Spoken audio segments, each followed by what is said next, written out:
Hello YouTube.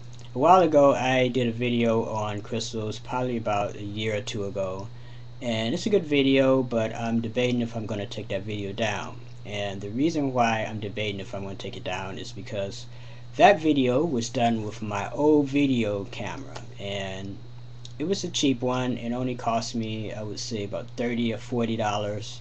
And when I recorded that video, I did it with my old Macintosh computer, which is slowly going out of date.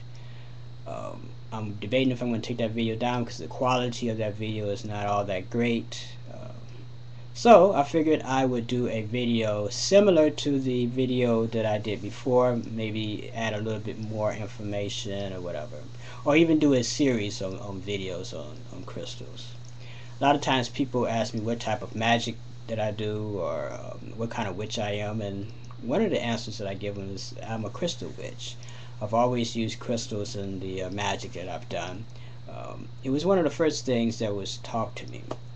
It was the first thing that people introduced me to in the 80s. They said that you can program a crystal and you can do this, and all the folklore that went behind crystals. I started working with crystals at a very young age, and I still work with crystals.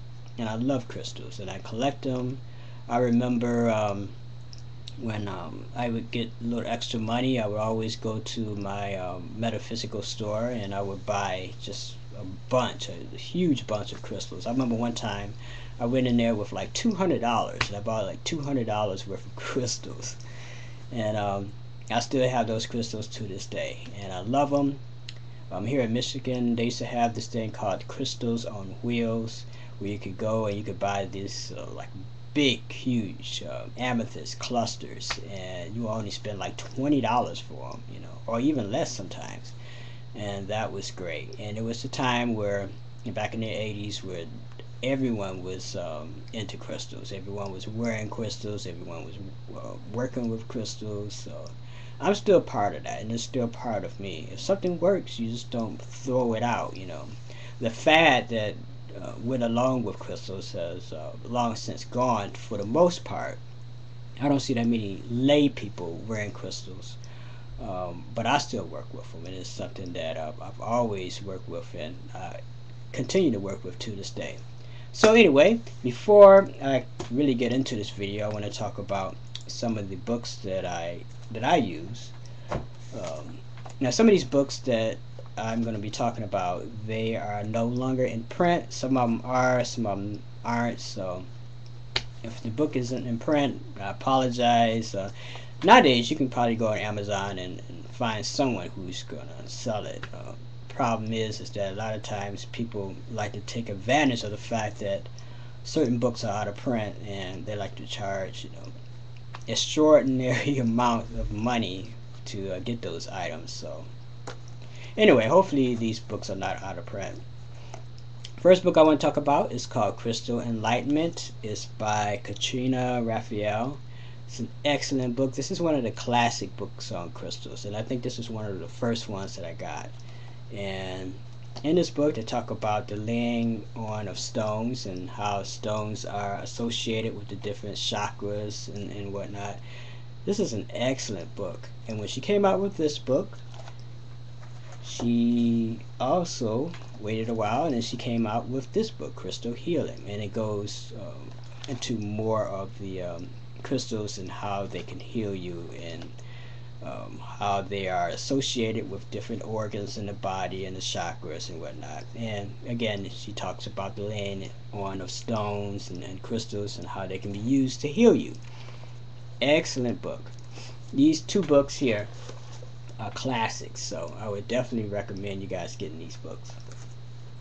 Another book that's really good, and I haven't seen this book in a long time, so I'm not sure if this book is still in circulation. This book is called Patterns of the Whole, Volume 1. I only have Volume 1, so I don't know if there's a Volume 2. I guess there's a Volume 2 if there's Volume 1, right? Anyway, it's called Healing and Quartz Crystals, A Journey with Our Souls. Excellent book. You can see it. Sorry about the glare. And it's by John D. Rea. Excellent book. And this basically talks about crystals and how they can heal you and different properties of crystals. Excellent book. Another book that I recommend is called Color and Crystals. I really like the color in the artwork in this book. It's really, really cool. Maybe that's the hippie in me that kind of likes that. They talk about how you can use crystals and how you can use color and how you can charge crystals with different colors and whatnot. It's a little different than your average book on crystals, but it's really, really good. And they also go into crystals and how you can use it with the tarot card too. So if you can find this book, if it's not out of print, I recommend you getting it. Now this is a small little paperback, and I would recommend this for people who are just starting out and learning about crystals. It's called Focus on Crystals. It's a little small book. It would take you, maybe a couple hours to read or whatever. It's only, let's see how many pages this is. It's 188 pages, but it's a small book. So probably take you a day, or depending on how fast you read, but it's a really good book. It's packed with information. Goes into meditation and goes into the chakras, goes into how to program the crystals, how to do cleansings. Good little book. And if you're just starting out with crystals and you want to know how to concentrate with crystals, how to use crystals to affect your attitude, health, and your energy, and how to bring things into manifestation into your life, highly recommend this book. Last book I want to talk about is the book called Windows of Light, and this book was written by Randall Burr before he died. This is a classic. Any book by Randall Burr is a classic book. Oh, it's Randall Burr and Vicky Burr. I guess that's his wife. So excellent book. For those of you who've seen my other video on Randall Burr, later on in his life, he converted to Christianity because of some vision or whatever he saw. He saw something that scared him or whatever. I mean, more power to you. I mean, if you feel that the occult or witchcraft or whatever at some point is not your calling, then you're free to go to another religion or whatever. But that doesn't discount this book. It doesn't. This book does not, how can I say, it's not a bad book because of that. This is highly researched, and it's a classic within its field. So I would definitely recommend this book. Okay, crystals.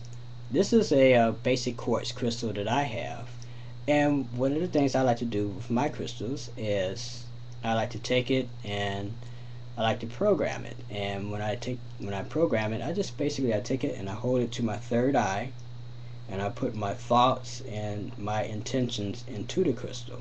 Now, a crystal like this is kind of relatively big. I can use this when I sleep. I take the crystal after I program it and I point it towards myself as I sleep. Or you can place it over your third eye and meditate on it. Or you can place it over your heart chakra and meditate on it that way. Quartz crystals you can use for just about anything. They're different than other crystals, say like amethyst, where you use for a specific purpose, or like rose quartz, where you do when you're trying to bring more love into your life or whatever. Quartz crystals you can use for just about anything. But that's one of the things I like to do. I always program my crystals. Another thing that I do, if I have a smaller quartz crystal that I can wear, I would take it and I would hold it to my third eye and I would program it, and then I would wear it, have the crystal hang at least probably around somewhere around here, around your heart. And the metaphysical thing that goes along with that is you program it, you wear it over your heart, and the crystal will magnify your heart's intention.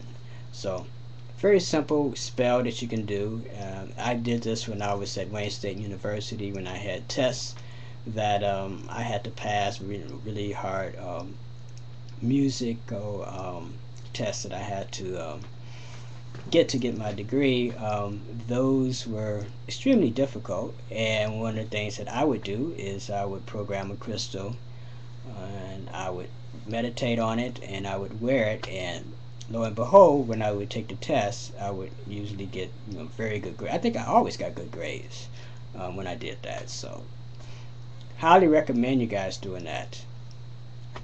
Okay, well, anyway, this video is getting a little long, so I might do a part 2 video on this, or I might embellish it a little bit more in another video, who knows.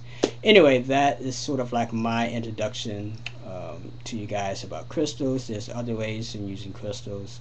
Oh, one of the things I will say is before you use a crystal, you want to cleanse it.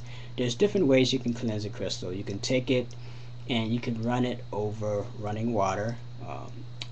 It's probably best to take a crystal and let it run under a natural stream. You can take it and you can place sea salt around it, because that's one of the things that clears it out. You can also take a crystal and you can bury it for 7 days, and then let the earth cleanse any type of funky energy or negative energy that is within the crystal.